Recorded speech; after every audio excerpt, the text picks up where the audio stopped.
I told you before that N is favorable outcomes or outcome, and capital N means the total possible outcomes. In this scenario, we all know there are only two possible outcomes, okay? Passed or failed, okay? Aside from withdraw or drop, no? So we say we count 1, 2. Okay? Kaya there are only two outcomes sa ilalim. And pass is only one outcome. Okay? Yeah, 1. Okay? So in short, if you're asked what's the probability of passing the subject, ito lang yung ating factor we consider, 50% all the time, 50-50. No? Do you agree? It should be 50-50. So meron pang reasons behind na, hindi sir, dapat minsan 90% I pass the subject. So if that's your reason, pasado ka 80%, so malamang, okay, yung outcomes mo, hindi lang dalawa. Okay. I will ask someone from you. Okay, open muna ako ng GC.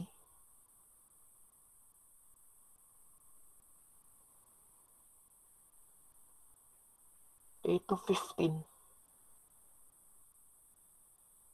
Mga 200 to 15.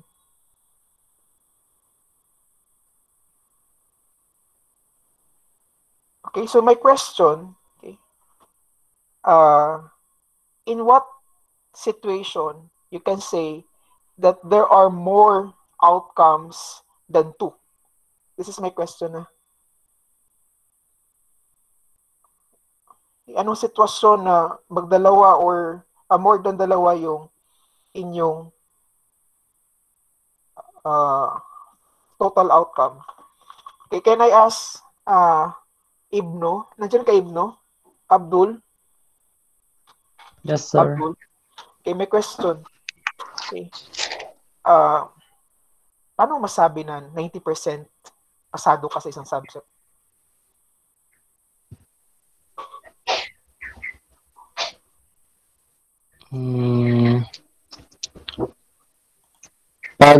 Pag naano yung requirements, sir?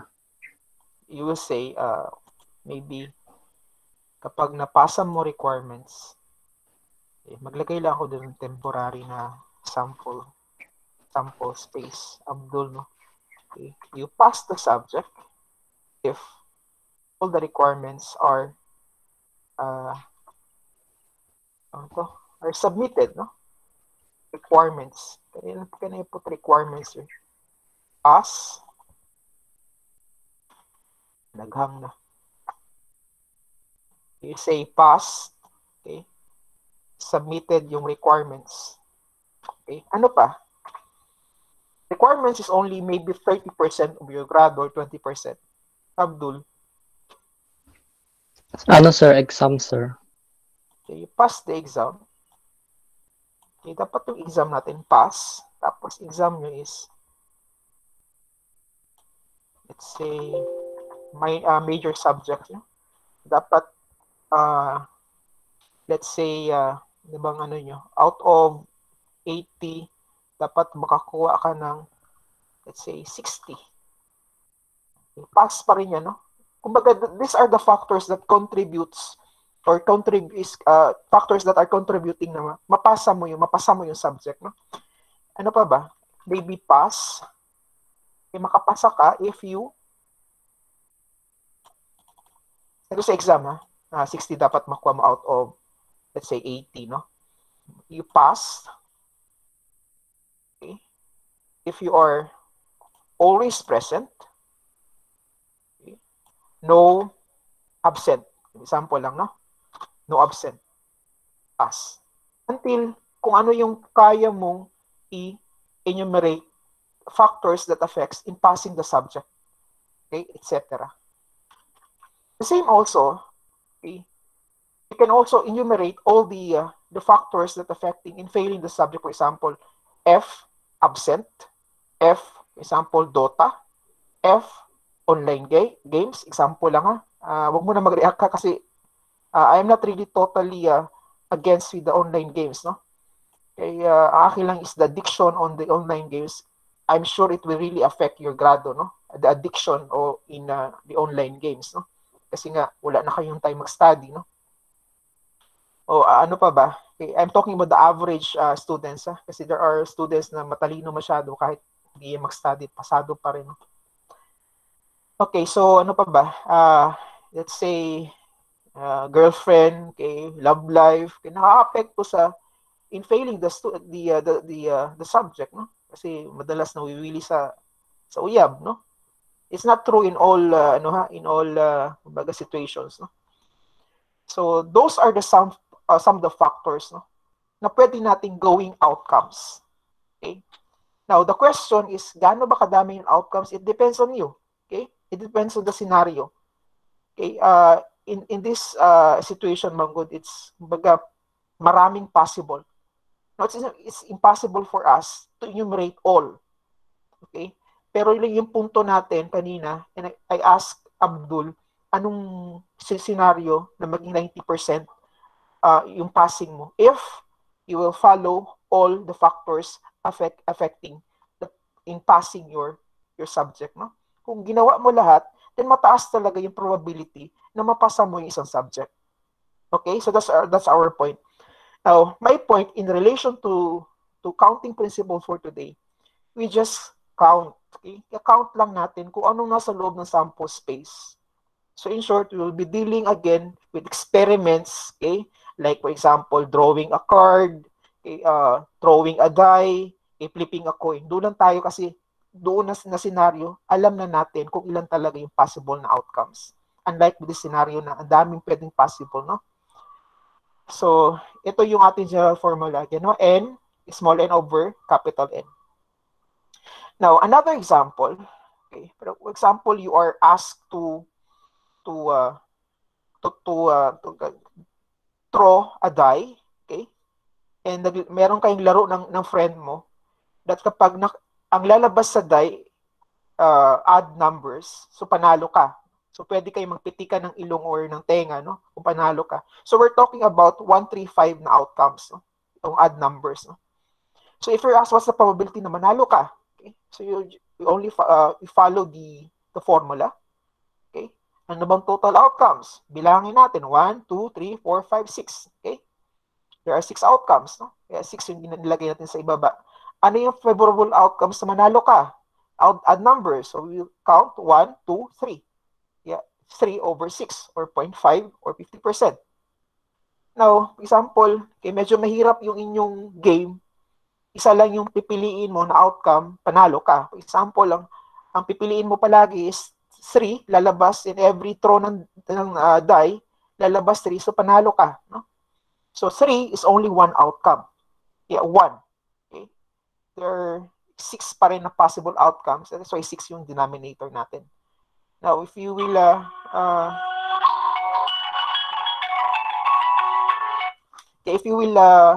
use the formula, okay, it will give you 0.1667, no? Or 16.7%. Okay? So again, we're just counting, no? Another example, for example, I'm not encouraging you to maglaro, magsugal, no?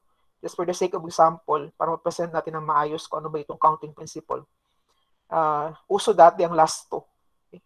Yung last 2 is sugal. Okay? Tinatayaan mga dati ng tag 5 ata. I don't know magkano na ngayon class, no? Tag 5, tag 10. In every 5, okay, kapag panalo yung tinayaan mo na last 2, so may panalo ka, for example, ng 400, okay, kung 20 yan, 600 pesos. Okay? Parang ganun yung tawag ito, ang laro ng last 2. Yung last 2 dati, actually, is yung last 2-digit numbers ng sweepstakes, no? Hindi naman ata uso ngayon ang sweepstakes kasi meron na tayong loto. Now, kapag yung last 2, okay, tumama doon sa tinayaan mo, so panalo ka.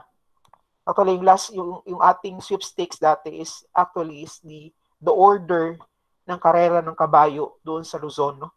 So kanong first hanggang sa last na place ba na gano'n, no? So yung last 2, yun yung ginatayaan ng tao dati. Hindi ko alam kung meron pa ngayon na klase. Now sa laro na gano'n, pwede kang tumaya ng 0-0 kasi pwede kasi yung number ng karera ng kabayo, no? Pwede kasi mag 0-0 eh. Okay? So pwede ka tumaya ng 0-0 hanggang 99. Okay? So in short, if you will count that all, Okay? Ilan lahat? 100, no? Kasama yung 00. Now, for example, may inaalagaan ka palagi ng number sa last 2. Example natin, 7, no? Kasi birthday mo July. Okay, kung yun ang palagi tinatayaan mo, so you're asked, what's the probability of winning that game? Or manalo ka ng last 2? So you say, ilan yung total? 100, ilagay sa baba. Tapos ilang favorable outcomes? 1 lang, kasi isang number lang yung tinatayaan mo, no? Which is 7. So that is 1% only, or 0.01. Okay? So yun yung sagot sa probability kung anong probability na manalo ka. May question. AJ, nandiyan ka ba AJ? Pregante. Yes, sir. Okay, AJ, this is my question. Meron bang senaryo na panalo ka? At all times, panalo ka? Ano maging senaryo? Hindi, sir. Okay, I'm talking about our last na example, no? Meron bang senaryo na panalo ka? Na 100%, hindi 1%, 100% panalo ka?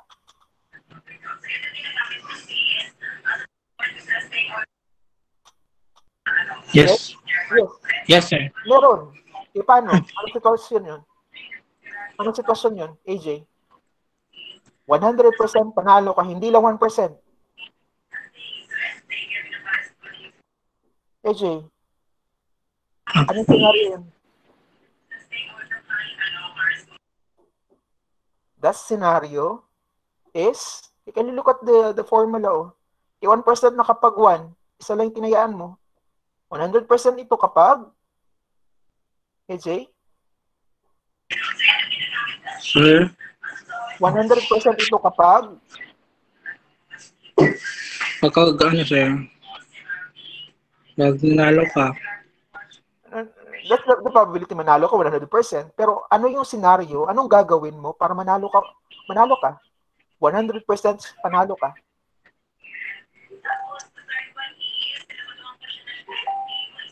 Kanta ng posible yung magawas tayaan mo, sir. Very good. Okay? Lahat ng pwede mong tayaan mo. And there are 100 outcomes, tayaan mo. So 100 over 100 is equal to 1.0 or times 100. That is 100% na manalo ka.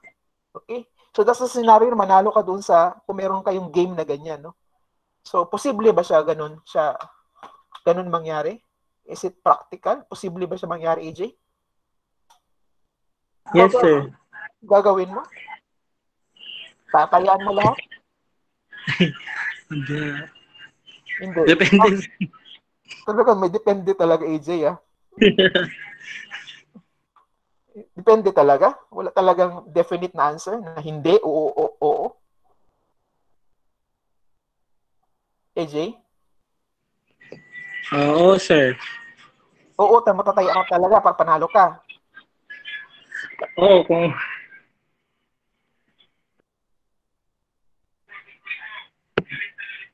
Okay, AJ. Hindi siya practical, AJ. It's because pag tinayaan mo lahat, okay, i-multiply mo i-add mo lahat yung ginastos mo, i-multiply mo per bet, for example, 10 pesos na per game, per bet or per number. Tatayaan mo lahat, so gagastos ka ng 1,000 pesos, no? 100 man lahat. Pero yung panalo mo, 600 pesos lang. Wala naman siguro kayong sugal na tawag nito na mas malaki dun sa pwede mong itaya, no? So malulugi yung nag-design ng ganung game. So in short, it's not practical. It's because malulugi ka. Okay? The same also sa taya na 642 sa loto and 658 sa loto. Okay? Hindi mo pwedeng tayaan lahat. Okay? It's because alaki ng possibility na malulugi ka unless talaga, okay, for example, nag 1 billion pesos na yung sa naipon na ilang araw, 1 billion o ilang, say, let's say, trillion na lang pesos. No? I'm sure meron talagang, baga sure talaga na mananalo ka. No? Kasi nga, if you will multiply, I think it's less than 1 trillion. But the question is, meron bang nagtaya din ng ginawa mong strategy? Remember, kapag mananalo kayo ng sobra sa isa, you will divide the winnings kung ilan kayo nanalo. Okay? You cannot assure. Okay? At saka sino man sigurong tao na magtaya ng trillion pesos, no? Or billion pesos sa loto. So wala. So it's not practical to do. Okay? Tsaka hindi siya makatotohanan na gagawin ng tao yung ganun. Okay? Okay, again, our point here is we will count kung ilan yung possible outcomes. In this case, 100. Okay, let's proceed now with our topic, counting principle. Now, we have eight theorems. Okay, first theorem is theorem number 1, multiplicative rule. If an operation can be formed in n sub 1 ways, and if for each of this, a second operation can be performed in n sub 2 ways, then the two operations can be performed together in n sub 1 times n sub 2. Okay. Ito yung magiging sistema natin for today. Okay. I will not solve or discuss the problem included with the power presentation. Okay. First, okay, gagawa muna ako ng mas simple na example dito sa ating whiteboard. Actually, I already prepared the whiteboard here. Okay, ito dito. Para mas maintindihan natin lalo, no? Okay, so let's apply theorem number 1. Okay, I need your participation, class. Al, Irom, nandiyan ka, Al? Yes, sir. Okay, Al. In theorem number 1, it says there n sub 1 times n sub 2. Okay. Now, for example, ang experiment, Al, dalawang coins. No? Ang first na coin is piso. Ang second na coin is 5 pesos. Now, if you're asked to toss the two coins at the same time, what are the possible outcomes? Okay, yung una, anong first coin, anong lalabas? Second coin, anong lalabas? Pero babasahin mo ng at the same time, no? So, ano yung pwedeng lalabas na outcome? 4, sir. I'm talking about outcome, not the total outcome. Yung outcome muna. Mag-same siya, sir. One outcome muna tayo. Ang first na coin lalabas, ano? Ang first na coin possible na lalabas is yung anong outcome sa first na coin? Dalawa, sir. Okay, ano yun siya? Ay, fun, sir. Heads. Tsaka, Okay. Okay, pwede yung first na coin head, ang second na coin ano? tail. Tail. So pwedeng head, tail, no? At the first na flip mo ng sabay, ang lalabas sa first na coin is head, the second is tail. Para mas maintindihan natin lalo, kaya look at our whiteboard, no? So you say that, okay, eto dito is the first coin, and this one is your second coin. Okay? For example, okay, sabay man ito nag-flip nyo, no? So, ang possible na outcome, tama yung sinabi ni Al, that head, tail. Okay? Basahin ng sabay, For example, dalawang coin, sabay nyo na flip, no? There's only one possible outcome, yung sinabi ni Al, which is head, tail. First, head, second coin, tail. Okay? Pwede ding, possible din siya na first coin mo head, second coin mo head pa rin. So, H yun. Okay? Possible pa rin na tail, then head. I'm talking about possibilities, class. Okay? Sa pag-flip nyo ng dalawang coin at the same time. Okay? Possible din siya na dalawang coins tail, no? So, this is using the tree diagram. Now, using the listing method, okay, we can enumerate, okay, yung apat na yun. So, tama yung sinabi ni Al na apat. Okay, so, siguro nahulaan nyo or nasolve nyo kaagad. But the importance of the counting principle, kapag hindi tayo gagamit ng theorem, okay, ang ginagawa natin ng ganito, no? 1, 2, 3, 4. So, ganun ang ginagawa. 1, 2, 3, 4. So, there are 4 outcomes. Kaya lang, hindi siya practical, class kapag we're dealing with big numbers. For example, nasa 1,000 plus na tayo, no? Sa example, 40,000, no? It's not practical na gawin natin ng ganito. Okay? Kaya, I advise starting today, no? Gamit na tayo ng formula. Okay? To enumerate the outcomes. Okay? Now, using the formula again, n sub 1 is 2, n sub 2 is 2. No? So, if you multiply, because that's the formula, you need to multiply, there are 4 outcomes. No? I-open ko lang ito sa Paint. Okay, so that is your first theorem. Okay, put star, okay, to indicate that's the final answer. So sa or example number 2 is this one. Okay? What if hindi a coin, no? Coins, ano siya, dice. No? Dalawang dice, i-throw mo at the same time, okay, isang beses. What are the possible outcomes? Okay, kung imagine mo siya, pwede siya actually enumerate or ilista or i-tree diagram, no? So first na can you imagine, okay? Instead of dalawa, 6, no? Because in a die there are 6 faces. So 1 2 3 4 5 6 per branch, okay? Possible pa rin siya na 1 to 6, no? Okay? So possible outcome sa ganung klase ng experiment, you have 1 1, okay? Pwedeng 1 2, 1 3. I think the last branch is 6, no?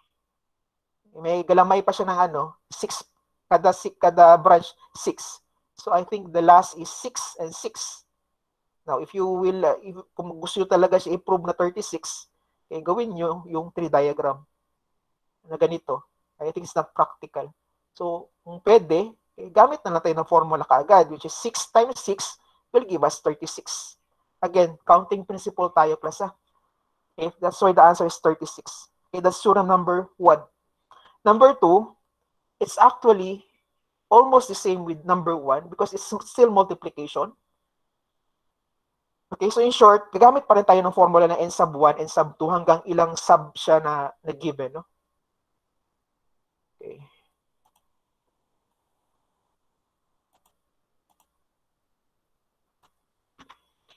Brian Manalo. Nandiyan ka, Brian? Yes, sir. Okay, Brian, this is my question. No? Nakain ka sa karinderya, tapos pagpipilian mo na kanin, dalawa. No?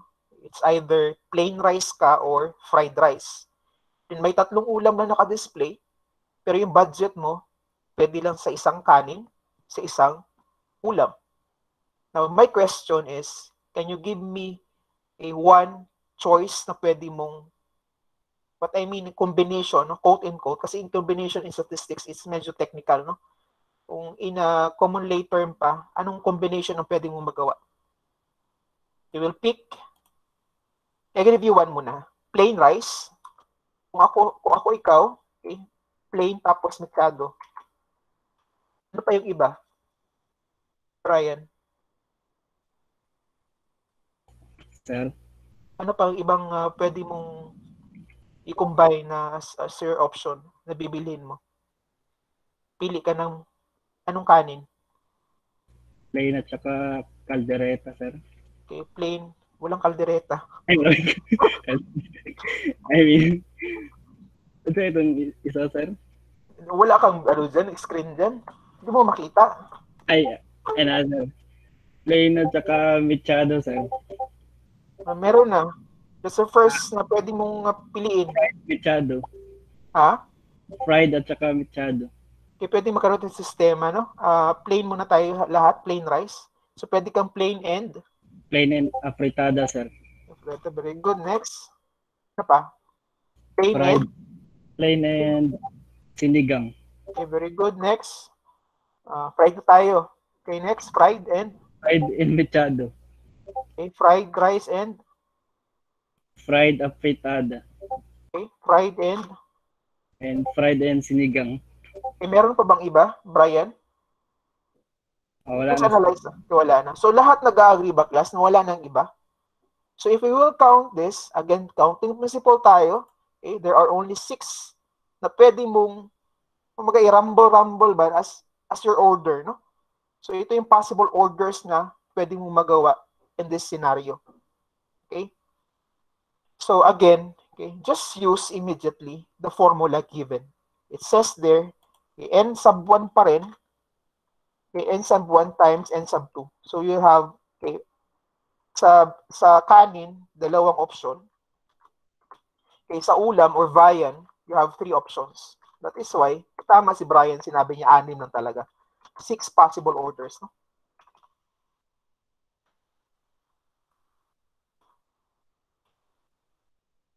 Any question, class? Wala man? Just say something if you need to elaborate further. Ha? So let's go back with our power presentation. Okay, what if medyo komplikado na, no?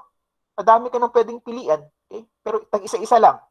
Example, pipili ka ng isa sa 4 na sopas, okay? Isa sa 3 sandwiches, isa sa 5 desserts, at isa sa 4 na drinks. So, gagawin mo lang, just multiply. So, there are 240 possible orders na pwede mong magawa. Okay? Any question, class? If you're not convinced, you try to apply the concept kapag konti lang, para mas maintindihan nyo, no? Yung ganito lang, oh.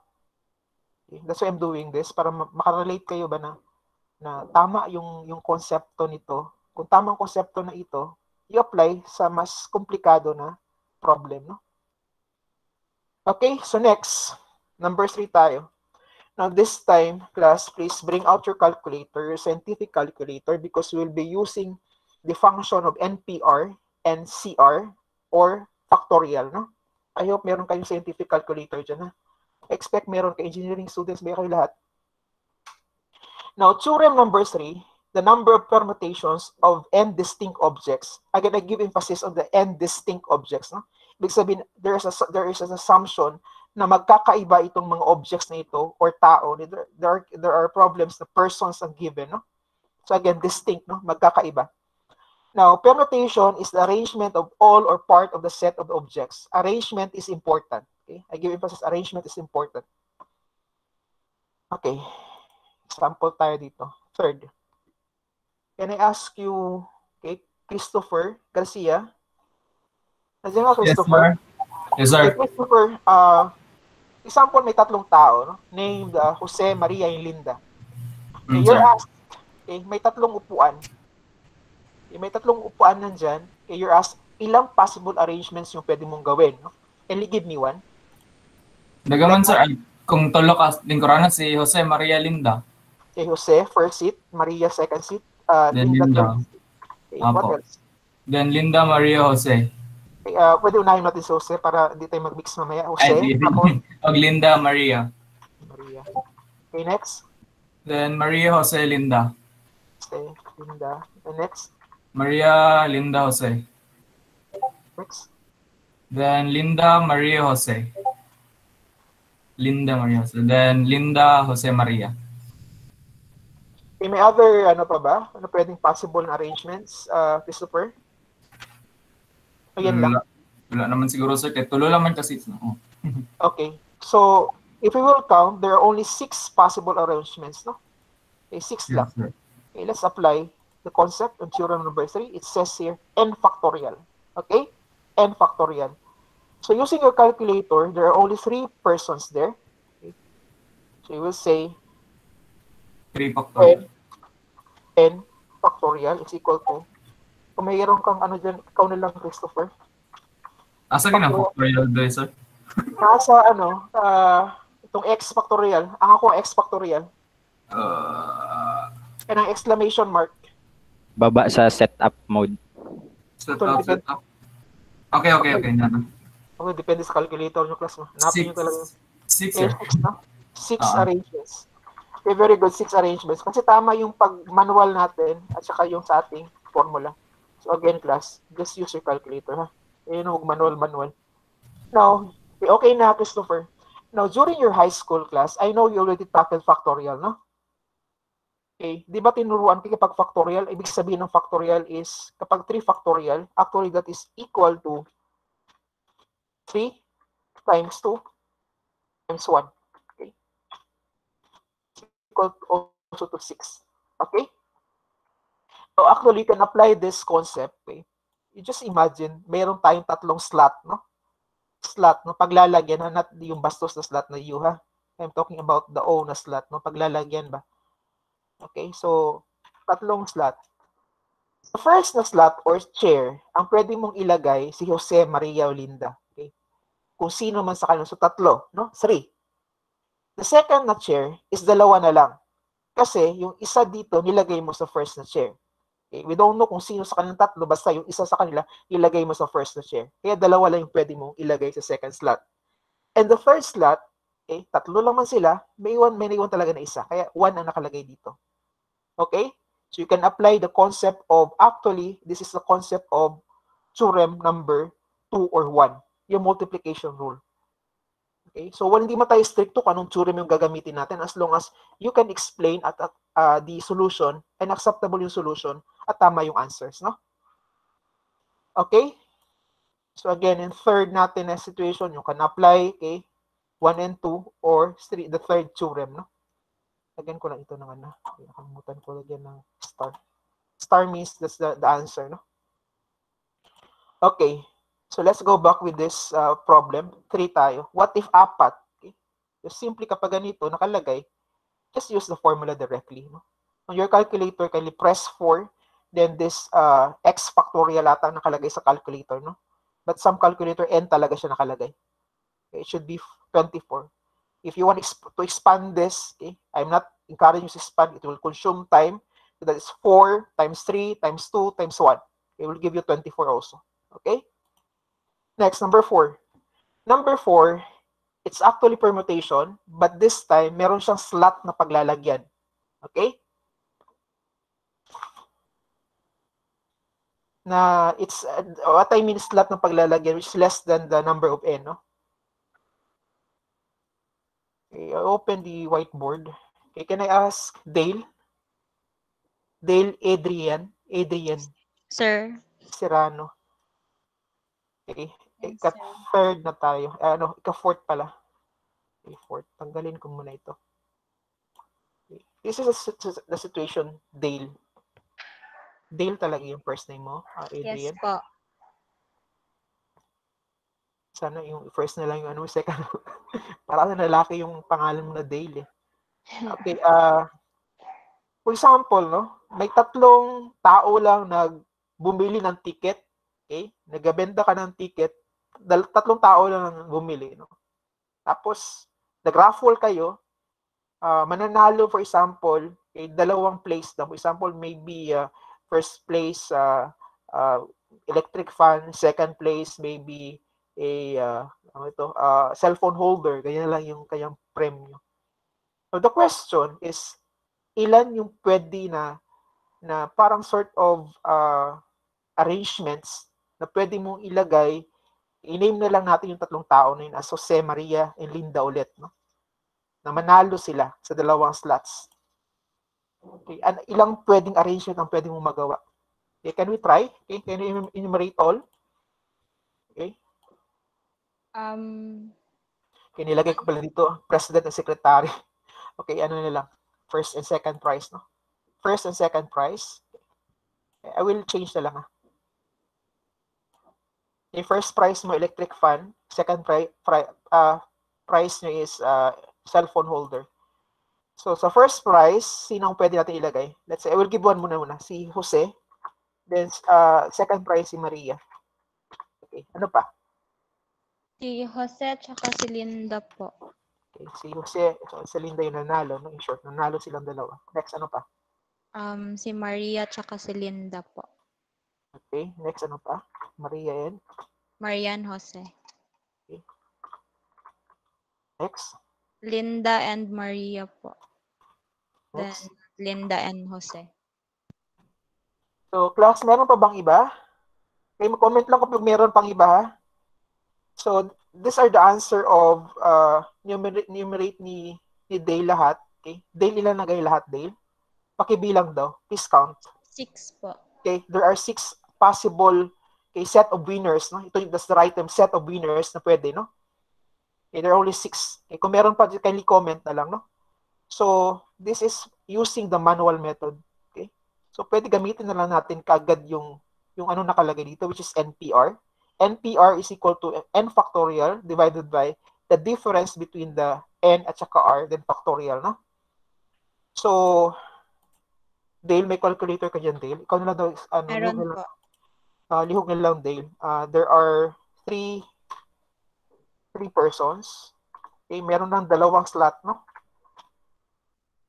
Okay, using the formula, okay, 3 NPR, then 2. I think in your calculator, parang 3P2 siya eh. Answer, please. Okay, nasa baba ata ng NCR. Sa calculator ko, nasa baba ng NCR. Second function or shift ba? Answer, please. Okay, class, bring out your calculator. Okay, 3. Shift. Yung hanapin nyo yung NTR, no? Then 2.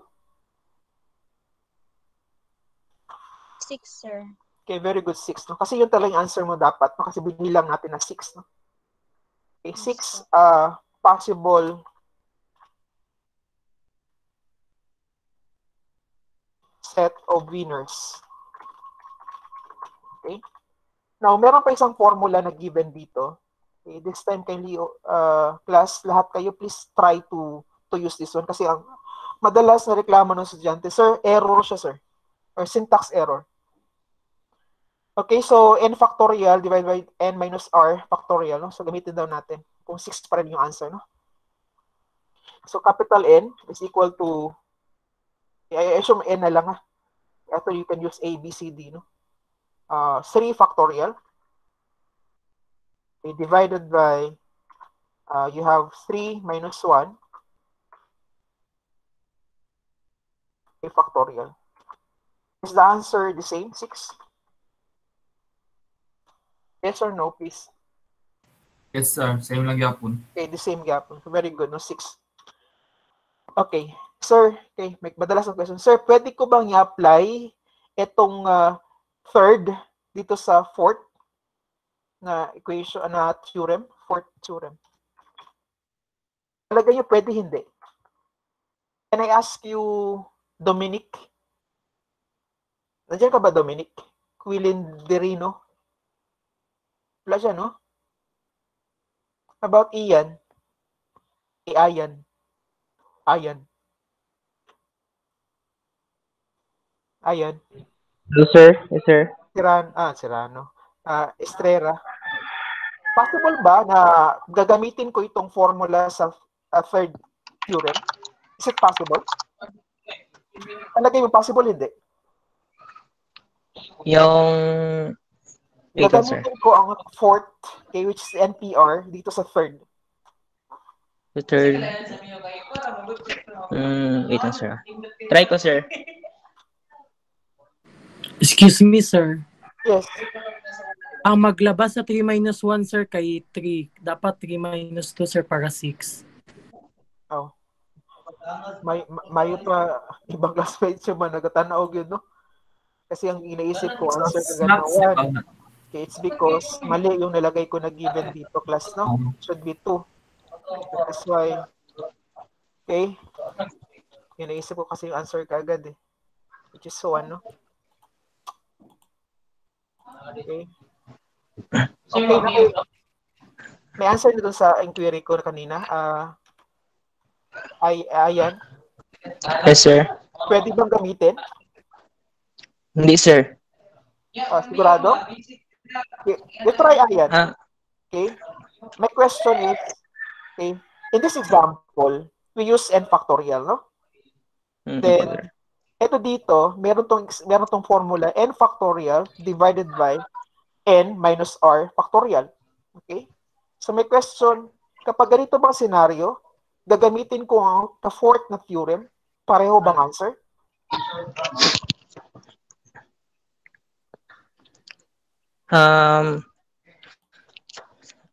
I think not, sir. Kay yung sa third kasi, sir, iba good given, sir. Like, wala siyang like yung 2 slots. Okay. Okay. Ayan. Okay. Let's try this one. Anong n natin dito? 1, 3, sir. Okay, very good, 3. Ilan yung students? Palagay mo ilan yung r natin? Ang R... Yung paglalagyan. 3, sir. Okay, very good, 3. Can you apply the formula, please? Okay, sir. 3. So in short, 3. calculator mo, 3 NPR 3 daw. 3 divided by 3 minus 3 Wait lang, sir. Nag-error sa akin, sir. Ay, wala. Wait lang. Mali pala, sir, paglagay. Okay. Example lang unahan ko na lang yung question ng mga classmates niyo, no? Okay, inopen ko ito kaagad ba? Actually, you can use, okay, you can assume these two theorems are the same, no? Okay, pareho lang actually yung theorem na ito, kaya lang mas practical gamitin yung third kapag n is equal to r. Okay? Again, class, if I hope you're listening. If n is equal to r, use immediately n factorial. You know why diretso? Okay? Okay, paki-off muna doon ng microphone mo, Ayan. Ayan, paki-off muna na ng microphone. Okay, Liog. So I think Ayan, paki-try na lang ito, Ayan, no?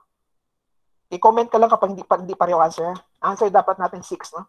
So 3 NPR3 should be 6 kasi ito yung answer natin sa gilid, no? Again, class, if n is equal to r, okay, i-apply natin sa formula dito sa taas. Okay, itong denominator niya. So it means to say 3 minus 3. Or if n is equal to r, so therefore r is equal to n, so n minus n, tama ba? So n minus n or r minus r is always equal to 0. Okay? So ang ibaba nito kapag n is equal to r is always 0 factorial.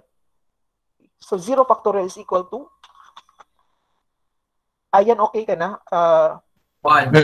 Sir. Wala, sir. Okay na, sir. Na-solve ko na, sir. Gigamit ko yung sa fourth good, sir. Gigamit ko sa third yung solution. Ay, formula. Nakuha ko, sir, 6. 6, very good, no? Next question, last question, Ayan. 0 factorial is equal to? What is Sir? 0 factorial? What is 0 factorial? Wait.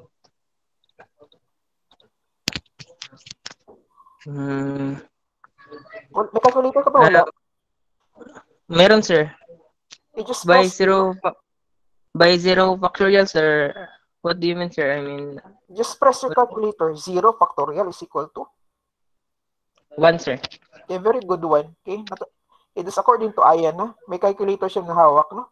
That 0 factorial is not equal to 0. It's equal to 1. That is why, kapag n is equal to r, it's always divided by 1.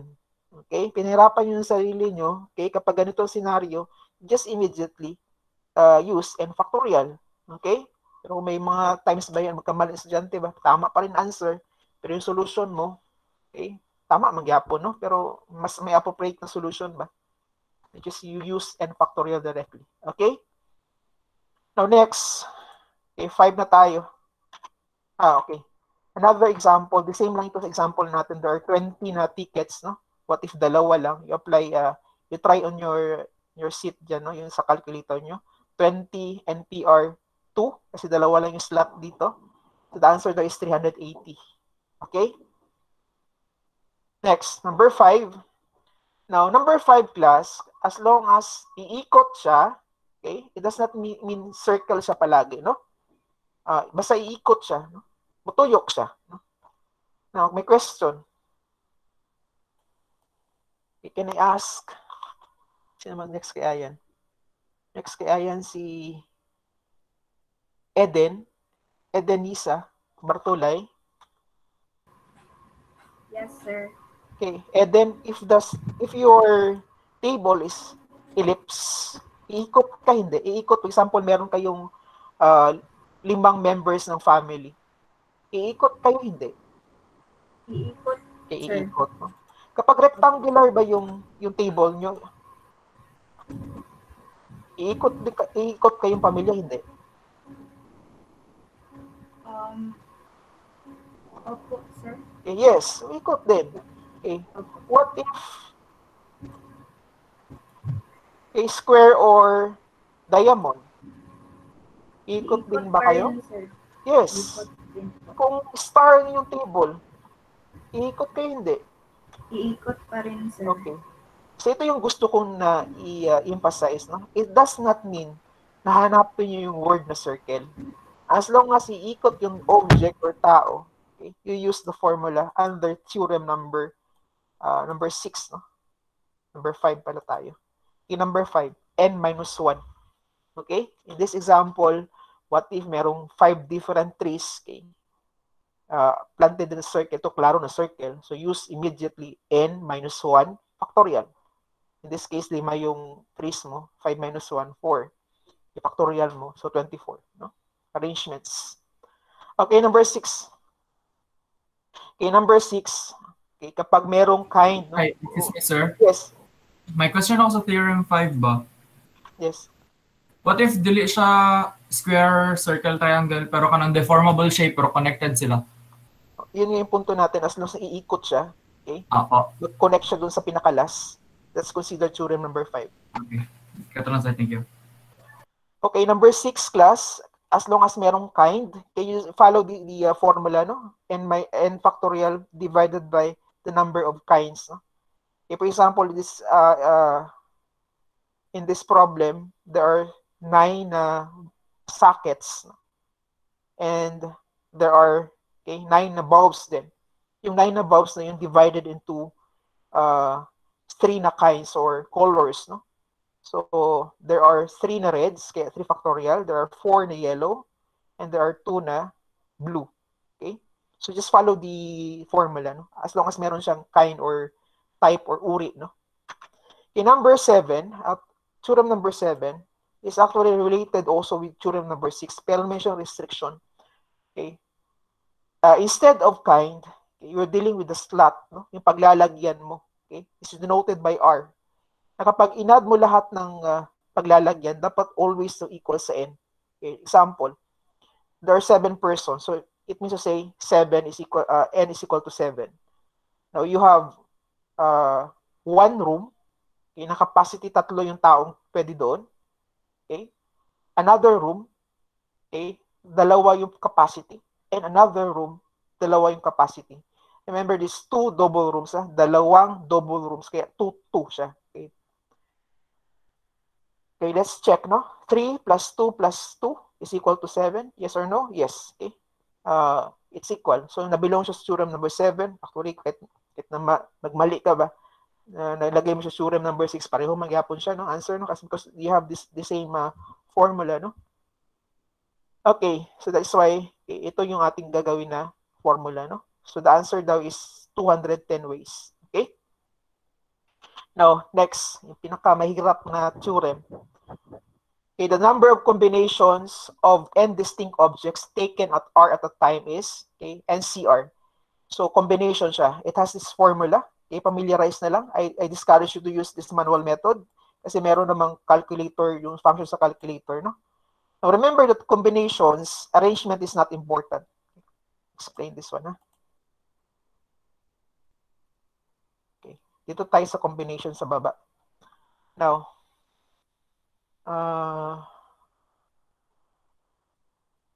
okay, nag-meeting kayo, no? Can I ask na lang? Tapos na si Eden. Emma, nandiyan ka, Emma? Emma Torres. Yes, sir. Kay Emma, example, nag-meeting kayo. Anong course ka gani, Emma? ECE? CE? CE, sir. CE. Example lang, no? Yung present that time is a civil, JPICE ba tawag sa inyo? JPICE, no? There Yes, are sir, please. PICE na. Okay, kasi dati junior PICE yan eh. Sa PICE nyo, for example, nag-meeting 10 lang yung present na 3rd year and 7 lang yung present ng 4th year. Na maggawa kayo ng committee, for example, committee ng decoration, for example, meron kayong event, no? You will be asked, no? In how many possible committees you can create, okay, out of 10 third year students and 7 fourth year students na po pwede dapat sa committee na yun of 3, okay, 2 third year at 1 fourth year. Okay? So that's the scenario. Okay? My question is that, importante ba sa inyo kung sino ang nandun in terms of names, Emma? Kung yun lang yung qualification ba, 3rd year at saka 4th year, I'm sure meron talagang factor talaga kung sino nandyan, no? Tama ba, Emma? Yes, sir. Probably, for example, titingnan mo yung tao, ano bang kakayahan nito, marunong ba itong maggupit-gupit ng mga decoration. So, syempre, yun yung basihan natin. Assuming kay Emma na pare-pareho sila ng qualification, marunong sila lahat, pantay-pantay sila sa paningin mo, mga friend mo ito, mga close friend mo itong 10 at saka yung 7. Mag-matter ba kung sino ang pipiliin mo? Big deal ba sa'yo? Dili, sir. So, hindi. Okay. Kapag ganun ang sitwasyon, class, equal qualification lahat ng pagpipilian mo. Okay? That is combination. It means to say, whoever na nandyan, as long as third year siya, dalawa sila, okay na yon. Okay? Kung sino man nandyan, okay, isa lang kailangan mo na fourth year. Okay? So, yung combination yon. Now, kay Emma, for example, Emma, okay, balik daw tayo dito sa ating permutation. Kasi ito madalas na nalilito ba? Permutation versus combination, no? Okay, Emma, for example, ikaw si Maria, no? Emma, tatlo kayo. Yes, sir. Okay, gumawa kayo, for example, ng groupings. Ewan ko kung makatotohanan ito ng example. Ng example lang talaga for the sake na ma-visualize natin. Tara, magrupo-grupo, tulo-tulo ta grupo. Tulo lang mo. May kaibahan ba yun? Kapag nauna si Jose, si Emma, at si Linda, Jose, Linda, Emma, Emma, Jose, Linda, Jose, Linda. Same lang dyan puntanan, sir. Okay, very good. The same lang silang lahat. Okay, because they have equal qualification. Again, class, klaruhin ko kapag combination, equal qualification, no? So in short, under combination, this is considered as 1. Okay, itry natin mamaya kung 1 talang answer, no? Answeran muna natin ito. So to answer this problem, so you will use this formula, no? Emma, can you bring out your calculator, please? Yes, can you answer this? Kung tama ba ito? Kasi sa kabilang klase itong nagsagot ng 315 eh. Okay? So you will get 2 students out of 10 third-year students. Kasi yun ang qualification dapat niya. Yun dapat ang requirement, I mean. Okay, you pick 2 students out of third year na 10, no? So times, okay, you apply the multiplication rule. You get 1 student out of 7 fourth-year students. Okay? Kasi yun ang pwedeng pagpilian. As you can see, remember class, R is always slot, no? Paglalagyan. I-add mo yung slot na yun, 2 plus 1 will give you 3. Remember, 3 lang yung slot na inihingi sa problem. Okay? So very good, 315. Okay? Now, Emma, okay, verify lang natin, ha? Kasi gitry mo na ito kanina ito, no? 3 NP 3 is 6. Tama ba? Tama ba si Ayan? 3 NP 3 is 6. That's permutation, class, ha? The answer is 6. Emma? Yes, sir. Okay, tama. What if NCR siya? What's the answer, please? Okay, class, please try also. Okay, kapag NCR combination, what's the answer? Okay, 3, NCR 3. 1, sir. Okay, 1. Okay, si Emma nagsabi na 1 na. Our assumption kanina, this is considered 1. Okay? So yung pagkakaiba ng combination at saka permutation. Okay na, class? So we're done. So the same lang yung, alam ko nakakalito talaga ang combination class kasi walang nakalagay na word sa problem na combination siya. You will analyze. Another example ito. Okay, 4 Republicans and 3 Democrats. Kung gagawa ka ng committee ng 3 ulit, dapat sa committee na yun may 2 Republican at 1 Democrat. So it means to say, itong 4 na Republicans is equal qualification. It does not matter kung sino na nandyan as long as Republican. 2 Republican, no? Yun ang ginawa natin dito. Okay? Yan. First, you pick 2 out of 4 and you pick 1 out of 2. 3 pala, 3. 3 Democrats eh. Okay? After that, you apply the multiplication rule. Okay? Still have less than 1 hour. Okay. Next. Okay, this one. Exercise tayo. We will answer the first item. Okay. Ayaw sa mag-leave ha. Kaya na ako importante na i-share sa inyo after this. Okay, I will end the recording.